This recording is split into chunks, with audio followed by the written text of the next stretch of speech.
Hello বন্ধুরা, সমুদ্রে এমন একটি মাছ আছে যে মাছটি আপনার মোবাইলকে চার্জ করে দিতে পারে। এই মাছ আপনার মোবাইল চার্জ করে দিবে, এটা কি আপনি বিশ্বাস করেন? শুনতে অবিশ্বাস্য হলেও এটাই সত্যি। এই মাছ আসলে আপনাকে সত্যি মোবাইল চার্জ করে দিতে পারে।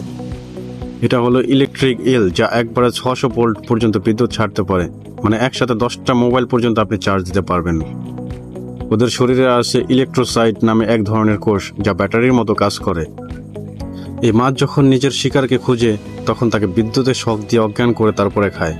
আর সবচেয়ে মজার কথা হলো, এটা আসলে মাছ না, এটা এক ধরনের বিশেষ অ্যাম্পিবিয়ান। এর আসল বিশেষত্ব হলো, এটি যখন অনুমান করে যে আমাকে কেউ আঘাত করতে এসেছে বা আঘাত করতে চায়, তখন কিন্তু এটি তাকে তার বৈদ্যুতিক শক দ্বারা প্রতিহত করে। আরও এমন শিক্ষণীয় মজাদার ভিডিও পেতে এখনই সাবস্ক্রাইব করে রাখুন আমাদের ব্রেইন বাজ বাংলা।